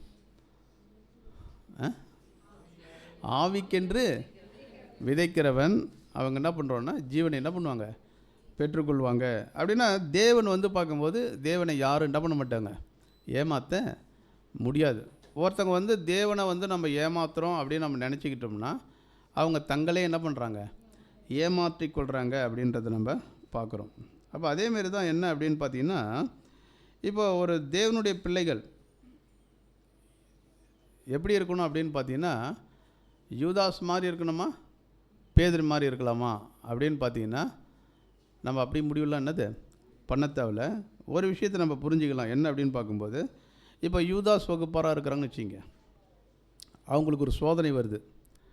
அந்த சோதனையை வந்து அவங்க எப்படி பார்ப்பாங்க, அதை எப்படி அவங்க எடுத்துக்கொள்வாங்க அப்படின்னு பார்த்தீங்கன்னா, இப்போ இங்கே சகோதரர் சொல்லும்போது ஒரு பாயிண்ட் சொல்கிறார். என்னென்னா, அப்போ யூதாஸ் வகுப்பார் என்ன பண்ணுவோன்னு பார்க்கும்போது அந்த சோதனையை வந்து ஒரு பொழுதுபோக்காக எடுத்துக்குவாங்களாம். எப்படி எடுத்துக்குவாங்க, சோதனை வருதுன்னா பொழுதுபோக்கு, அது என்னது, அதில் என்ஜாய் பண்ணுறது. பொழுதுபோக்குன்னா என்னது, ஆமாம் இல்லைங்களா. அப்போ இந்த மாதிரி இருக்கிறவங்க தான் யார் அப்படின்னு பார்க்கும்போது யூதாஸ் வகுப்பார். இப்போ அவங்க என்ன பண்ணிவிடுவான்னு பார்க்கும்போது அந்த பொழுதுபோக்கு, அதேமாதிரி பார்த்திங்கன்னா அவங்களுக்குள்ளே இருக்கிற அந்த பேராசை அல்லது தவறான கவர்ச்சியின் ஆவிக்குள் பிரவேசித்தவர்களாகி, இல்லைங்களா. அப்படின்னா அவங்களுக்கு என்ன ஒரு விஷயம்னு பார்க்கும்போது, இப்போ தேவன் நம்மளை எதற்காக அழைத்திருக்கிறாருன்னா நாம் பரிசுத்தமாக வேண்டும் என்பது தேவனுடைய சித்தமாக இருக்குது. ஆனால் அந்த சித்தத்திற்கு இவங்க எப்படி பண்ணுவாங்க அப்படின்னு பார்க்கும்போது மாறாக என்ன பண்ணுவாங்க, செயல்படுவாங்க. ஆனால் யார் கூட தான் இருப்பாங்க இவங்க அப்படின்னு பார்த்தீங்கன்னா கிறிஸ்துவோடு தான் என்ன பண்ணுவாங்க, இருப்பாங்க. இயேசு கிறிஸ்துவோடு இருந்துங்கன்னே இவங்க என்ன பண்ணுவாங்கன்னு பார்க்கும்போது கிறிஸ்துவுக்கு மாறாக என்ன பண்ணுவாங்க, சிந்திக்கிற ஒரு விஷயத்தை நம்ம என்ன பண்ணுறோம், நம்ம பார்க்குறோம். அப்போ இவங்களுக்குள்ளே என்ன இருக்காது அப்படின்னு பார்க்கும்போது அந்த ஒரு உண்மையான இறுதிய தன்மை இவங்களிடத்துல காணப்படாது அப்படின்றதையும் நம்ம பார்க்கலாம். அதேமாரி இவங்ககிட்ட வந்து பார்த்திங்கன்னா ஜெபம் இருக்காது, போதுமான அளவு என்ன இருக்காது, ஜெபம் அந்த காரியமே இவங்ககிட்ட இருக்காது. அதேமாரி பார்த்திங்கன்னா பேதுரு வகுப்பாரையும் நம்ம எடுத்துக்கலாம். பேதுரு வகுப்பாரை நம்ம எடுத்துக்கொண்டாலும் இவங்க வந்து பார்த்திங்கன்னா அந்த ஒரு உண்மையான ஒரு இறுதி இவங்களுக்குள்ளே இருக்கும், தேவனுக்காக என்னது செய்யணுன்ட்டு. ஆனால் இவங்க என்ன பண்ணிவிடுவாங்க அப்படின்னு பார்க்கும்போது இறுதிய நிலைமை இருக்கும். ஆனால் ஒரு தவறை வந்து பார்க்கும்போது விருப்பத்தோடு என்ன பண்ண மாட்டாங்க, செய்ய மாட்டாங்க. அப்போ இந்த விருப்பத்தோடு, இப்போ பேதுரு தப்பு பண்ணார் இல்லையா, அதை விருப்பத்தோடு பண்ணாரா, விருப்பத்தோடு பண்ணல, மாம்ச பலகீனத்தில் என்ன பண்ணிட்டார், பண்ணிட்டார். அவர் மாம்ச விருப்பத்தோடு செய்யலை, மாம்ச பலகீனத்தோடு தான் இந்த விஷயத்தை என்ன பண்ணிட்டார், செஞ்சிட்டாரு. அப்படின்றது யாருக்கு தெரியும், தேவனுக்கு தெரியும், இயேசு கிறிஸ்து. ஆனால் யூதாஸ் வந்து அப்படி கிடையாது. அவர் எல்லாத்தையும் எப்படி செஞ்சார் தெரியுங்களா, விருப்பத்தோடு. என்னது, இப்போ 30 காசுக்கு இயேசு கிறிஸ்துவை காட்டி கொடுக்குறாருன்னா அதில் அவருடைய விருப்பம் இல்லைங்களா. நம்ம வந்து யூதாஸ் வந்து காட்டி கொடுத்த விஷயத்தை வந்து பார்த்திங்கன்னா சிலர் வந்து பார்க்கும்போது நியாயப்படுத்தி என்ன பண்ணலாம், சொல்லலாம். அவர் வந்து பார்க்கும்போது என்ன பண்ணிட்டார், இயேசு கிறிஸ்துவை வந்து பார்க்கும்போது ராஜாவை ஆக்கிறதுக்கு தான் இதெல்லாம் என்ன பண்ணார், செய்தார் இல்லைங்களா. ஒருவேளை இயேசு கிறிஸ்து ராஜாவாக இருந்தார்னா பேதுரு யூதாஸை பற்றி என்ன சொல்லியிருப்பார், எனக்கு கூட இப்படிப்பட்ட ஐடியாலாம் என்னது தோணலப்பா, நீ என்ன பண்ணிட்ட, நல்லா சூப்பராக என்ன பண்ணியிருக்கிற, பண்ணிட்ட இல்லைங்களா. அப்படின்னா தேவனுக்கு எல்லாமே என்னது, அவர் சர்வ ஞானி இல்லைங்களா, அவருக்கு தெரியாத ஒரு விஷயமும் இல்லை இல்லைங்களா. அப்படி இருக்கும்போது நாம் வந்து பார்க்கும்போது எப்பவுமே வந்து பார்த்திங்கன்னா ஒரு தவறுன்னு செய்கிறோன்னு வச்சுங்க, ஒரு தப்பு நம்ம லைஃப்பில் நடந்துருச்சு அப்படின்போது முதல்ல அதை ஒத்துக்கொள்ளக்கூடிய ஒரு மனப்பக்குவம் நம்மகிட்ட என்னது இருக்கணும். அந்த தப்பை வந்து பார்க்கும்போது தவறை வந்து ஒருத்தவங்க சுட்டி காட்டுறாங்க அப்படின்னும்போது அதை நியாயப்படுத்தணும் தெரியுங்களா. அதை நியாயப்படுத்தக்கூடிய விஷயம் ஒருத்தவங்களுக்குள்ளே இருக்குதுனாலே அது வந்து யாருடைய குணலட்சணம் தெரியுங்களா, யாருடைய குணலட்சணம் இல்லைங்களா. அப்படின்னா தேவனுடைய பிள்ளைகள் இப்போ சத்தியம் வசனம் இதுதான் அப்படின்னு சொல்கிற போது வசனத்துக்கு அப்படியே என்ன பண்ணணும், கீழ்ப்படியணும். இந்த வசனத்துக்கு நம்ம கீழ்ப்படியும் போது நம்முடைய தேவனுடைய சித்தத்தை நம்ம என்ன பண்ணுறாங்க, நிறைவேற்றக்கூடியவர்களாக நாம் இருக்கிறோம் அப்படின்றத நம்ம பார்க்குறோம். அப்போ இந்த ஒரு காரியத்தை குறித்து நம்ம சிந்திக்கும்போது பேதுரு வகுப்பார் தங்கள் செய்ய விரும்பாததையே செய்து விடுகின்றனர். அவர்கள் உண்மையில் செய்ய விரும்புவதை செய்யாமல் விட்டு விடுகின்றனர். அப்போ எதை செய்யணுமோ அதை என்ன பண்ணுறதில்ல, அவங்க செய்யறது கிடையாது. அதற்காக அவங்க வந்து பார்க்கும்போது அந்த ஒரு ஜெபம், விழித்திருக்கக்கூடிய ஒரு காரியம், இதில் வந்து பார்க்கும்போது அவங்க குறைப்பட்டு என்ன பண்ணுறாங்க, காணப்படுறதுனால சாத்தான் அவங்கள வந்து ஈஸியாக என்ன பண்ணிடுறான் அப்படின்னு பார்க்கும்போது வஞ்சித்து விடுகிறான் அப்படின்றத நம்ம பார்க்குறோம் இல்லைங்களா. சரி, இப்போது இதில் நம்ம தெரிஞ்சுக்கொள்ள வேண்டிய ஒரு முக்கியமான காரியம் என்ன அப்படின்னு பார்க்கும்போது, நாம் எந்த ஒரு லிஸ்ட்டில் என்ன பண்ணுறோம் இருக்கிறோம். இப்போ பேதுரு வந்து தப்பு பண்ணிட்டார். ஆனாலும் வந்து பார்க்கும்போது உண்மையான ஒரு மனம் வருந்துதல் யாருக்குள்ளே இருந்துச்சு அப்படின்னு பார்க்கும்போது யார்கிட்ட இருந்தது, பேதுரு இடத்துல காணப்பட்டது அப்படின்றத நம்ம பார்க்குறோம். அதேமாதிரி யூதாஸ் இடத்துல வந்து பார்க்கும்போது அந்த ஒரு மன வருந்துதல் இருந்துச்சா இல்லையா?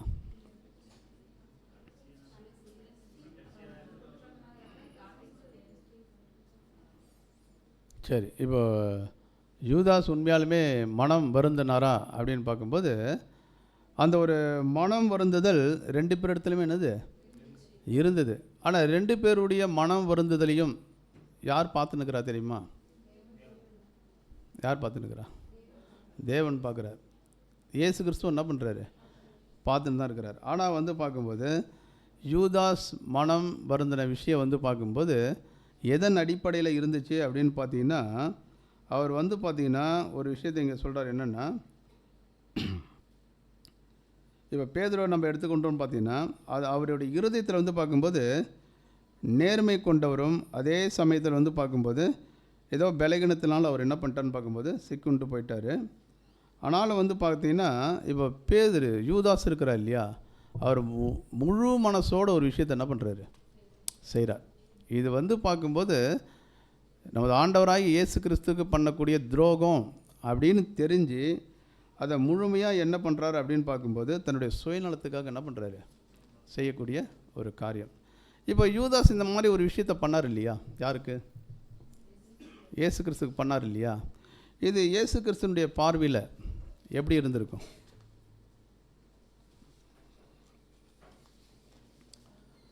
இப்போ இயேசு கிறிஸ்து வந்து துக்கப்பட்டிருப்பாரா? அதுக்காக யூதாஸ் பண்ண காரியத்துக்காக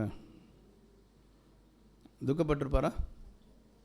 கட்டாயம் என்ன பண்ணியிருப்பார், துக்கப்பட்டிருப்பார். அதனால தான் இங்கே யூதாஸை குறித்து சொல்லும்போது இதயபூர்வமான மன வருத்தம் யாரிடத்தில் காணப்படலை அப்படின்னு பார்க்கும்போது யூதாஸிடம் என்ன பண்ணப்படலை, காணப்படலை. அவர் வந்து பார்க்கும்போது மன வருத்தம், உண்மையான ஒரு மன வருத்தம் அவர் என்ன பண்ணலை, அடையலை அப்படின்ற ஒரு விஷயத்தை அங்கே என்ன பண்ணுறாருன்னா சொல்கிறார். இதில் வந்து பார்த்திங்கன்னா இப்போ இயேசு கிறிஸ்து வந்து பார்க்கும்போது பரிந்து பேசுகிறார் இல்லையா. இப்போ யாருக்காக வந்து அவர் ஜெபிக்கிறார் அப்படின்னு பார்த்தீங்கன்னா, பேதுருக்காக என்ன பண்ணுறாரு, ஜெபம் பண்ணுறார். உன் விசுவாசம் ஒழிந்து போகாதபடிக்கு நான் என்ன பண்ணுறேன், நான் வேண்டிக் கொள்கிறேன்னு சொல்கிறார். ஆனால் யூதாஸுக்காக அவர் ஜெபம் பண்ணாரா? யூதாஸுக்காக ஜெபம் பண்ணாரா அப்படின்னா யூதாஸுக்காக என்ன பண்ணல, அவர் ஜெபிக்கலை. ஏன் பேதுருக்காக மட்டும் அவர் ஜெபம் பண்ணார்? பேதுருக்காக மட்டும் ஏன் அவர் ஜெபம் பண்ணார் அப்படின்னு பார்த்தீங்கன்னா, இதில் வந்து பார்க்கும்போது அவர் பலகீனத்தில் மித்தம் அந்த ஒரு விஷயத்தை என்ன பண்ணிட்டாரு, செய்துட்டார். உண்மையாக அவர் என்ன பண்ணாத, விரும்பி அந்த காரியத்தை செய்யலை. அப்போ அதுக்காக அவர் என்ன பண்ணுறாருன்னா மனம் வருந்தக்கூடியவராக இருந்தார். யார் அப்படின்னு பார்த்தீங்கன்னா, பேதுரு வந்து பார்த்திங்கன்னா உண்மையாகவே மனம் வருந்தக்கூடியவராக இருந்தார். அதேமாரி வந்து பார்க்கும்போது அவர் எப்படி இருந்தார்னு பார்க்கும்போது தேவனுடைய பராமரிப்பின் கீழே தான் யார் இருந்தார் பார்க்கும்போது பேதுரு என்ன பண்ணார், காணப்பட்டார். இப்போ இவரை குறித்து வந்து ஒரு சில பாயிண்ட்ஸுகள் சொல்லும்போது என்ன சொல்கிறாங்க அப்படின்னு பார்க்கும்போது, அவர் வந்து பார்க்கும்போது இப்போது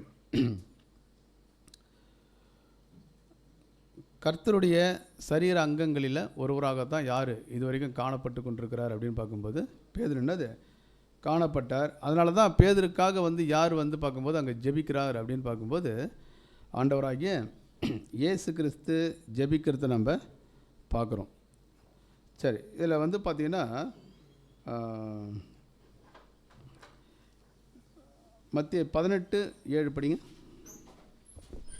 மத்தேயு 18ஆம் அதிகாரம் 7ஆம் வசனம். இடர்கள் நிமித்தம் உலகத்துக்கு ஐயோ. 8வது வசனம் தானே 18:7. இடரல் நிமித்தம் உலகத்துக்கு ஐயோ, இடரல்கள் வருவது அவசியம், ஆனாலும் எந்த மனுஷனால் இடரல் வருகிறதோ அவனுக்கு ஐயோ. சரி, எந்த மனுஷனால் இடரல் வருதோ அவனுக்கு ஐயோ.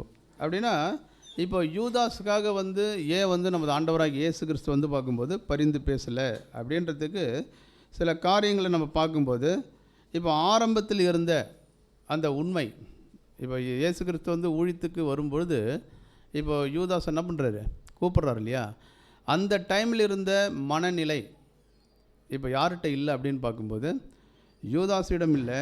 அதேமாரி பார்க்கும்போது அவருக்குள்ளே என்ன வந்துடுச்சுன்னு நம்ம பார்த்தோன்னா சுயநலம், பேராசை வந்துடுச்சு.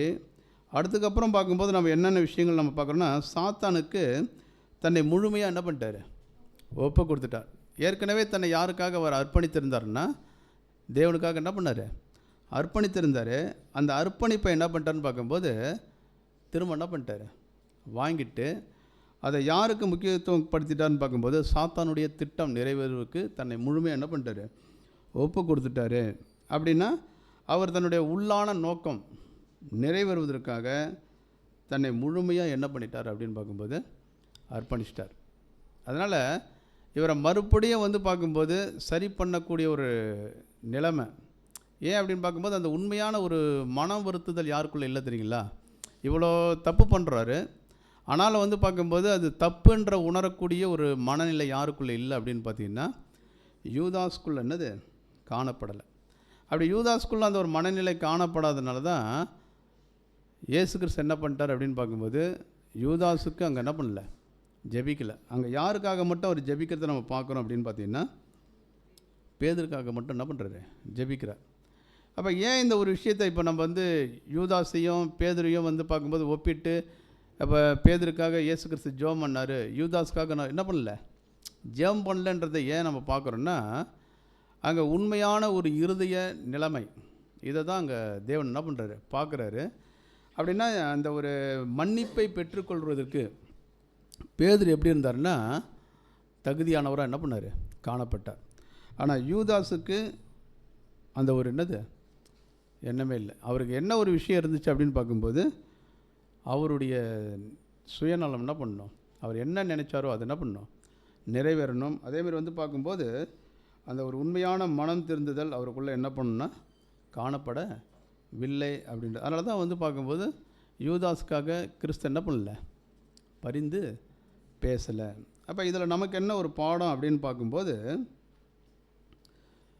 தேவனுடைய பிள்ளைகள் இப்போ தேவனிடத்திலேருந்து நம்ம மன்னிப்பை பெற்றுக்கொள்ள வேண்டும் அப்படின்னு பார்க்கும்போது அந்த உண்மையான ஒரு மனம் திரும்புதலை அவர் என்ன பண்ணுறாரு அப்படின்னு பார்க்கும்போது எதிர்பார்க்கக்கூடியவராக என்ன பண்ணுறாரு, இருக்கிறார். இதில் இன்னொரு காரியத்தை நம்ம சிந்திக்கும்போது, இப்போ இயேசு கிறிஸ்துவை பார்க்கும்போது யார் காட்டி கொடுத்தா அப்படின்னு பார்க்கும்போது யூதாஸ் என்ன பண்ணார், காட்டி கொடுத்தார். இப்போ இந்த காட்டி கொடுக்கக்கூடிய அந்த விஷயம் எந்த அளவுக்கு இயேசு கிறிஸ்துவ என்ன பண்ணியிருக்கோம், பாதிச்சிருக்கோம் அப்படின்னு பார்க்கும்போது நம்ம சங்கீதம் 41:9 படிப்போம். ஏற்கனவே போன சப்ஜெக்டில் கூட நம்ம படித்தோம், மீண்டும் கூட நம்ம படிக்கலாம் பாருங்கள்.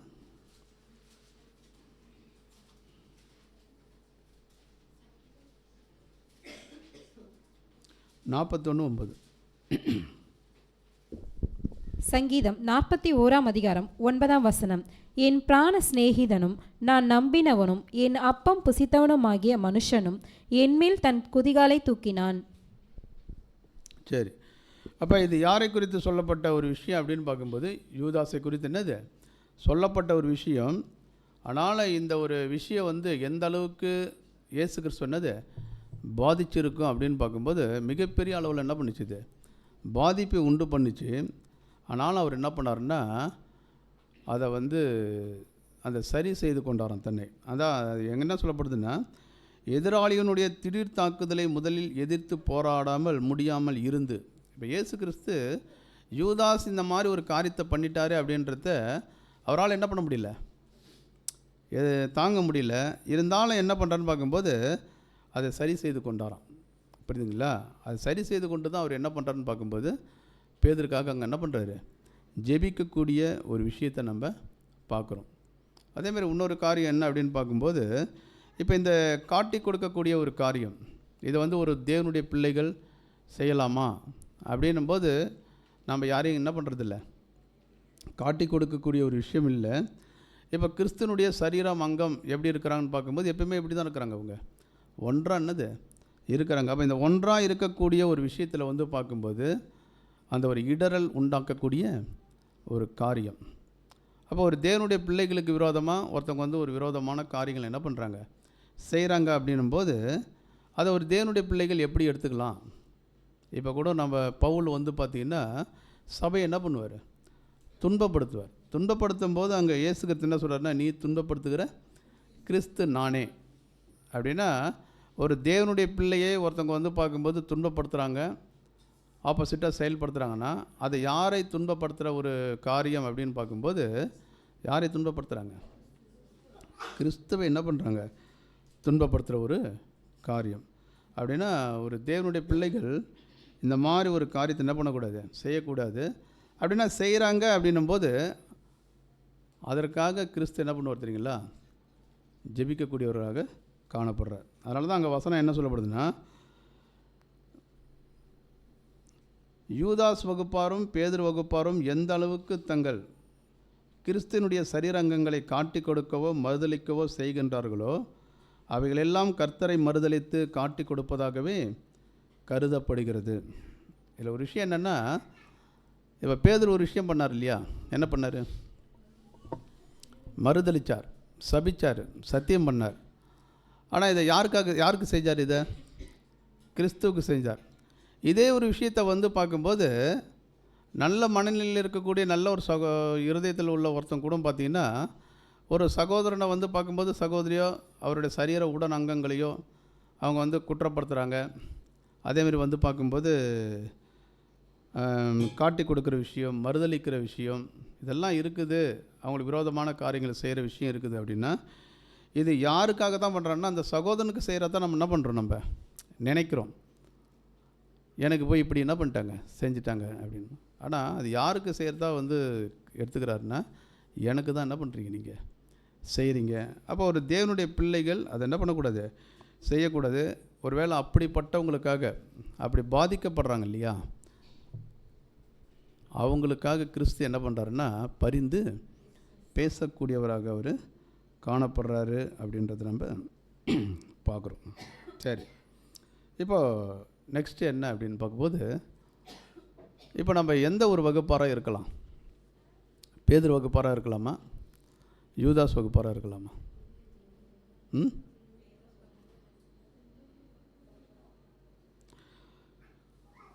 சரி, பேதுரு வகுப்பார் என்ன செஞ்சாங்க, எதனால் மறுதளிச்சிட்டாங்க, பலகீனத்தினால மறுதளிச்சிட்டாங்க, சபிச்சாங்க, சத்தியம் பண்ண சொன்னாங்க. அதுக்கு காரணம் என்னன்றதை நம்ம பார்க்குறோன்னா பலகீனம் அப்படி. ஆனால் கட்டாயம் நம்ம என்ன ஒரு வகுப்பராக இருக்க விரும்ப மாட்டோம்னா, யூதாஸ் வகுப்பராக இருக்க என்ன பண்ண மாட்டோம், விரும்ப மாட்டோம். எங்கள் சகோதரர் சொல்லும் போது என்ன ஒரு விஷயத்த சொல்கிறாருன்னா, நம்ம பேதுரு வகுப்பாரும் இருக்கக்கூடாது, யூதாஸ் வகுப்பாரும் இருக்கக்கூடாது இல்லைங்களா? அப்படின்னா நம்ம எந்த வகுப்பாராக இருக்கணும்?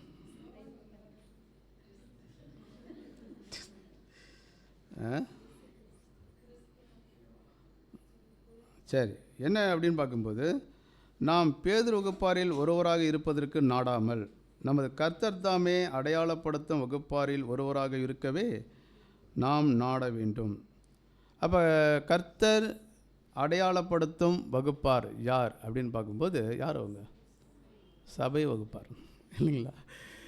நம்ம பேதுரு வகுப்பாராக இருக்கிறதுக்காக அழைக்கப்படலை, யூதாஸ் வகுப்பாராக இருக்கிறதுக்காகவும் அழைக்கப்படலை. எந்த வகுப்பாராக இருக்கிறதுக்காக நம்ம அழைக்கப்பட்டிருக்கிறோன்னு பார்க்கும்போது சபை வகுப்பார். அப்படின்னா சபை வகுப்பார் எப்படி இருப்பாங்க? இயேசு கிறிஸ்து மாதிரி இருப்பாங்க. இயேசு கிறிஸ்து எப்படி இருந்தார்? அவருக்கு ஒரு பிரச்சனை, ஒரு சோதனை வரும்போது அவர் எப்படி இருந்தார்னு பார்க்கும்போது அவருக்குள்ள ஒரு தாழ்மை இருந்தது, ஒரு பயம் இருந்தது. அப்படின்னா அந்த ஒரு சோதனையை ஜெயிக்கக்கூடிய அந்த ஒரு உணர்தல் அவருக்குள்ள என்னது காணப்பட்டது இல்லையா? அப்போ இந்த மாதிரி என்ன பண்ணுவாங்க, இருப்பாங்க. அதனால தான் அங்கே என்ன சொல்கிறேன்னா, எதிராளியானவனின் சோதனைகளினால் மேற்கொள்ளாதப்படாத அளவிற்கு உண்மையுடனும் விழிப்புடனும் ஜெபத்துடனும் காணப்படும் வகுப்பாரில் ஒருவராக நாம் இருக்க கடவோம். புரியுது இல்லையா? நம்ம வந்து என்ன நினச்சிடக்கூடாது போது நிறைய டைமில் வந்து நம்ம நிறைய மிஸ்டேக் பண்ணுறோம் இல்லையா? ஏதோ மாம்ச பலகீனத்தில் என்ன பண்ணிட்டேன், இதை செஞ்சுட்டேன்னு சொல்லுவோம் இல்லையா? அப்போ சொல்லிவிட்டு நம்ம என்ன பண்ணோம்னா, பேதுரு கூட தான் என்ன பண்ணார், மாம்ச பலகீனத்தில் தப்பு பண்ணிட்டாரு, கிறிஸ்தவருக்காக என்ன பண்ணார், பரிந்து பேசிட்டாரு அப்படின்ட்டு. அப்படின்னா நம்ம இதையே நம்ம என்ன பண்ணக்கூடாது, காரணமாக சொல்லிடக்கூடாது இல்லைங்களா? அப்போ வந்து பார்க்கும்போது நம்ம இதற்காக என்ன பண்ணுறதில்ல, அழைக்கப்படுறதில்லை. நம்ம சபை வகுப்பராக இருந்து நம்ம எல்லாவற்றையும் வந்து பார்க்கும்போது உண்மையோடு என்னது நம்ம ஜெயிக்கக்கூடியவர்களாக இருக்கணும். அப்போ ஜெயிக்கணும் அப்படின்னா இயேசு கிறிஸ்துனுடைய ஆலோசனையை ஒருத்தவங்க என்னது கேட்கக்கூடியவர்களாக காணப்படணும்.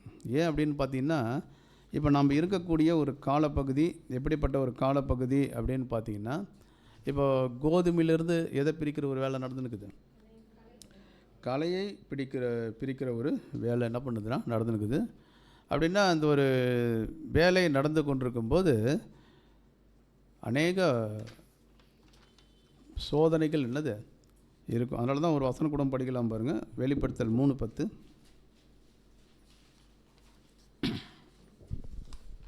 வெளிப்படுத்துதல் 3ஆம் அதிகாரம் 10ஆம் வசனம். என் பொறுமையை குறித்து சொல்லிய வசனத்தை நீ காத்து கொண்டபடியினால் பூமியின் குடியிருக்கிறவர்களை சோதிக்கும்படியாக பூச்சக்கரத்தின் மேலெங்கும் வரப்போகிற சோதனை காலத்திற்கு தப்பும்படி நானும் உன்னை காப்பேன். சரி, நானும் உன்னை காப்பேன். அப்போ தேவனுடைய பிள்ளைகள் எப்படி இருக்கணும்னு பார்க்கும்போது எல்லா சூழ்நிலையிலும் அவங்க வந்து பார்த்திங்கன்னா உண்மையாக என்ன பண்ணணும், காணப்படணும். ஒரு வேளை வந்து பார்க்கும்போது இந்த பூமியில் இருக்கக்கூடிய அனைவர் மேலும் சோதிக்கும்படியாக ஒரு மிகப்பெரிய என்னது ட்ரபிள், ஒரு பிரச்சனை வரும்போது தேவன் நமக்கு வந்து பார்த்திங்கன்னா உதவி செய்யக்கூடியவராக இருக்கிறார். அப்போ ஒரு தேவனுடைய பிள்ளைகளை குறித்து 1 கொரிந்தியர் 3:13 படிக்கிறோம் இல்லைங்களா? என்ன ஒரு விஷயத்தை படிப்போம் அப்படின்னு பார்க்கும்போது, ஒருத்தவங்க கட்டக்கூடிய விஷயங்கள் எதெல்லாம் கட்டணும் அவங்க படிக்கலாம் பாருங்க. 1 கொரிந்தியர் 3ஆம் அதிகாரம் 11ஆம் வசனம். போடப்பட்டிருக்கிற அஸ்திபாரமாகிய இயேசு கிறிஸ்துவே அல்லாமல் வேறு அஸ்திபாரத்தை போட ஒருவனாலும் கூடாது. 13ங்களா? 13ஆம் வசனம். அவனவனுடைய வேலைப்பாடு வெளியாகும், நாளானது அதை விளங்க பண்ணும், ஏனெனில் அது அக்னியினாலே வெளிப்படுத்தப்படும். அவனவனுடைய வேலைப்பாடு எத்தன்மை உள்ளது என்று அக்னியானது பரிசோதிக்கும். சரி, அக்னியானது பரிசோதிக்கும் அப்படின்னா அவனுடைய வேலைப்பாடு எத்தன்மை உள்ளதுன்று எது தான் சோதிக்குமா? அக்னி சோதிக்கும் இல்லைங்களா? அப்போ சோதனையில் வந்து எதெல்லாம் நிற்குன்னா பொன் வெள்ளி விலையேற பெற்ற கல். அப்படின்னா ஒரு தேவனுடைய பிள்ளைகளுக்கு இந்த சோதனை எதன் அடிப்படையில் நடக்கும் அப்படின்னு பார்க்கும்போது விசுவாசம், நம்பிக்கை மற்றும் அன்பு, இதன் அடிப்படையில் தான் ஒருத்தவங்களுக்கு என்ன கிடைக்கும் அப்படின்னு பார்க்கும்போது சோதனை இருக்கும். அந்த சோதனையில் அவங்க என்ன பண்ணணும்னா ஜெயிக்கக்கூடியவர்களாக காணப்படணும். அப்படின்னா ஒருத்தவங்களுக்கு சோதனையே எதற்காக அப்படின்னு பார்க்கும்போது எதற்காக தேவன் நமக்கு டெஸ்ட் வைக்கிறாரு? டெஸ்ட்டு, சோதனை. இப்போ இயேசு கிறிஸ்துக்கு சோதனை வச்சார் இல்லையா? அவர் பட்ட பாடுகளினாலே கீழ்ப்படிதலை கற்றுக்கொண்டு இல்லைங்களா? அப்போ தேவன் எதிர்பார்த்த ஒரு விஷயத்துக்கு என்ன பண்ணிட்டார் அவர் பார்க்குறோம். அதே மாதிரி தேவனுடைய பிள்ளைகளுக்கு அந்த ஒரு சோதனை வருதுன்னா எதுக்கு வைக்கிறாருன்னா கிறிஸ்துவினுடைய சாயல் இல்லைங்களா? அப்போ அந்த சாயலை வந்து எதன் அடிப்படையில் தேவன் வந்து பார்க்கும்போது பார்க்குறாரு. இவங்க வந்து பார்க்கும்போது அந்த ஒரு ஸ்டேஜுக்கு என்ன பண்ணிட்டாங்க, வந்துட்டாங்க. எதன் அடிப்படையில்? அப்போ என்னென்னா பூரண அன்பு. என்னது? ஒரு தேவனுடைய பிள்ளைகள் வந்து பார்க்கும்போது எதில் வந்து வளரணும் அப்படின்னு பார்க்கும்போது பூரண அன்பு. அதனால தான் அந்த பூரண அன்பை தான் வந்து பார்க்கும்போது எது வந்து பரிச்சித்து பார்க்கணுன்னா அக்கினி என்ன பண்ணுமா அப்படின்னா எங்கெல்லாம் வந்து பார்க்கும்போது பூரண அன்பின் நிலை எட்டப்படவில்லையோ அப்போ அந்த பூரண அன்பு ஒருத்தவங்களுக்குள்ளே வரத்துக்கு இந்த அக்கினி என்ன பண்ணப்படும், செயல்படும். அப்படின்னா அந்த டைமில் ஒரு சோதனை வருது, ஒரு பிரச்சனை வருது, ஒரு போராட்டம் வருது. அப்போ அந்த டைமில் எது தான் வெளிப்படணும் ஒருத்தவங்கள்ட்டேருந்து? நீ அன்பில் எந்த அளவுக்கு வளர்ந்துருக்கிற அப்படின்றத இந்த ஒரு அக்கினி என்ன பண்ணும், சோதித்து பார்க்கும். அப்போ அந்த சோதனையில் நிறைய பேர் வந்து பார்க்கும்போது என்ன ஆகிடுறாங்கன்னு பார்த்தீங்கன்னா மாம்சம் தான் என்ன பண்ணுது, மாம்சத்தின் கிரியைகள் வெளிப்பட்டுச்சுன்னா அவங்க இன்னும் என்ன பண்ணலன்னு பார்க்கும்போது என்ன பண்ணப்படலை, சோதனைக்கு நிற்கலை. சோதனைக்கு நிற்கலைனாலே அவங்க எதில் கட்டுறாங்க அப்படின்னு பார்க்கும்போது எதில் கட்டுறாங்க? வைக்கோல், மரம், புல் இதிலெல்லாம் ஒருத்தவங்க கட்டுறாங்க அப்படின்னா சோதனை வரும்போது என்ன பண்ணும்? அக்கினி எரிச்சு போட்டுரும். அப்படின்னா அவங்களுக்குள்ள என்ன இருக்காது அப்படின்னு பார்க்கும்போது என்ன இருக்காது? பூரண அன்பு இருக்காது இல்லைங்களா?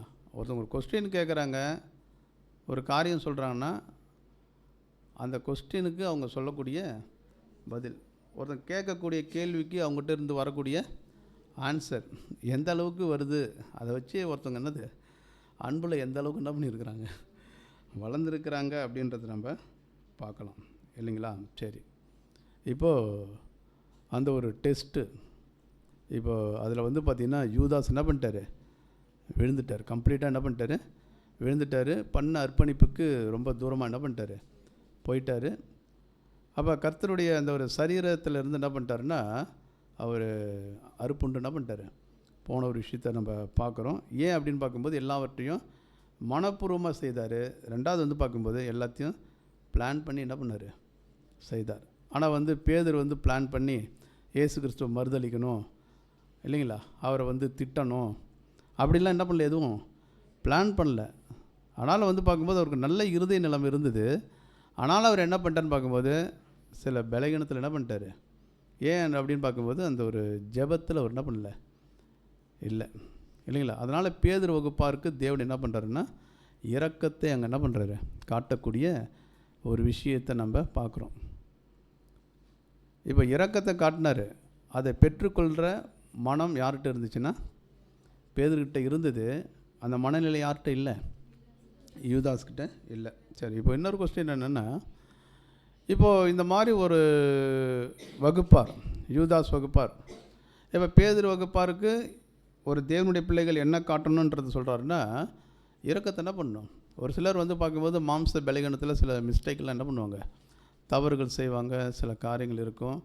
அவங்களுக்கு வந்து பார்க்கும்போது ஹெல்ப் நீங்கள் என்ன பண்ணுங்கள்? எப்படி இயேசு கிறிஸ்து வந்து பார்க்கும்போது பேதுருக்கு என்ன பண்ணார்? உதவி செய்தாரோ, நீங்களும் வந்து பார்க்கும்போது மாம்ச பலகீனம், ஆனால் நல்ல ஒரு இருதய நிலை அவங்களுக்கு இருக்கும். அவங்க வந்து தேவனுக்காக வாழணும், தேவனுடைய சித்தத்தை என்ன பண்ணணும்? செய்யணும் அப்படின்ற ஒரு மன விருப்பம் இருக்கும். ஏதோ ஒரு பலகீனத்தில் அவங்க என்ன பண்ணுவாங்க? விழுவாங்க. ஆனால் அப்படிப்பட்டவங்களுக்கு நீங்கள் என்ன பண்ணுங்க? உதவி செய்யுங்க. அவங்கள எப்படி நீங்கள் பார்க்கக்கூடாதுன்னா யூதாஸ் வகுப்பார் மாதிரி என்ன பண்ணுறாதீங்க? பார்த்துறாதீங்க. அப்போ யூதாஸ் வகுப்பார் மாதிரி ஒரு குரூப் இருப்பாங்க, ஒரு சிலர் இருப்பாங்க. அவங்க பண்ணுறதெல்லாம் என்ன பண்ணுவாங்க? யூதாஸ் மாதிரியே என்ன பண்ணுவாங்க? அவங்களுக்குள்ள சுயநலம் இருக்கும், பேராசை இருக்கும். இப்போ இவங்களுக்கு வந்து நம்ம ஹெல்ப் பண்ணலாமா? இப்போ இயேசு கிறிஸ்து வந்து பார்க்கும்போது ஹெல்ப் பண்ணுறதுனா என்னது? அவங்களுக்காக ஜெபம் பண்ணுற ஒரு விஷயம். இயேசு கிறிஸ்து சொன்னார் இல்லையா, உன் விசுவாசம் விழுந்து போகாதபடி நான் என்ன பண்ணுறேன்? வேண்டிக் கொள்கிறேன்னு சொன்னார் இல்லையா? இப்போ இந்த யூதாஸ் வகுப்பார் மாதிரி இருக்கிறவங்களுக்கு ஜெபிக்கலாமா? இப்போ தேவனே அவங்கள என்ன பண்ணுறாரு? அவாய்ட் பண்ணும்போது நாம் ஜெபம் பண்ணலாமா அப்படின்னும்போது என்ன ஒரு விஷயம் சொல்கிறாருன்னா, என்ன பண்ணாதீங்க, ஜெபம் பண்ண. ஜெபம் பண்ணாதுன்னா என்ன அர்த்தம்னு பார்க்கும்போது அவங்களுக்கு வந்து அவங்க விருப்பத்தோடு சில விஷயங்கள்லாம் பண்ணுவாங்க. இப்போ நம்ம வந்து பார்க்கும்போது தேவனுடைய திட்டத்துக்கு மாறான சில காரியங்கள்லாம் என்னது அவங்ககிட்ட இருக்கும்போது, இப்போ அவங்களுக்காக வந்து நம்ம வந்து ரொம்ப பழக்கப்பட்டவங்க தான், நம்ம வந்து அவங்களுக்காக என்ன பண்ணலாம்? மனஸ்தாபப்படலாம். ஆனால் அவங்களுக்காக நம்ம வந்து தேவன்கிட்ட ஜெபம் பண்ண முடியுமான்னா, இப்போ யூதாஸ் வகுப்பார் மாதிரி இருக்கிறவங்களுக்கு ஜெபம் பண்ணாலும் அவங்க திரும்ப வரத்துக்கு வாய்ப்பு எதுனா இருக்குதா? இல்லை இல்லைங்களா? அப்போ அந்த மாதிரி ஒரு விஷயத்தில் வந்து தேவனுடைய பிள்ளைகள் எப்படி இருங்கன்னு பார்க்கும்போது இதுக்கு ஒரு உதாரணம் என்ன சொல்கிறார் அப்படின்னு பார்த்தீங்கன்னா, இந்த ஆரோனுடைய பிள்ளைகள் நாதாப், அவங்க என்ன பண்ணாங்க? அந்நியாக்கின்னு என்ன பண்ணாங்க? கொண்டுன்னு வந்தாங்க. இப்போ இவங்க வந்து பார்க்கும்போது மரணம் அடைகிறாங்க. இப்படி மரணம் அடைந்தவங்களுக்காக வந்து பார்க்கும்போது அங்கே என்ன ஒரு கட்டளை அப்படின்னு பார்த்தீங்கன்னா, அவங்களுக்காக என்ன பண்ணக்கூடாது? அழக்கூடாது, வஸ்திரங்களை கிழிக்கக்கூடாது இல்லைங்களா? அப்போ இந்த ஒரு கட்டளை அவங்களுக்கு என்ன பண்ணப்பட்டது? கொடுக்கப்பட்டது. அப்போ ஒரு தேவனுடைய பிள்ளைகள் எப்படி இருக்குன்னு பார்க்கும்போது எல்லாத்தையும் வந்து பார்த்திங்கன்னா பகுத்து பார்க்க என்ன பண்ணணும்? கற்றுக்கொள்ள வேண்டும் அப்படின்றது நம்ம பார்க்குறோம். சரி, அப்போ பாடம் அவ்வளோதான். இதில் வந்து பார்த்திங்கன்னா சப்ஜெக்டினுடைய தலைப்பு என்னன்னு பார்க்கும்போது உனக்காக வேண்டிக் கொண்டேன் அப்படின்னா இயேசு கிறிஸ்து வந்து யாருக்காக வேண்டிக் கொண்டார்னு பார்க்கும்போது பேதுருக்காக என்ன பண்ணார்?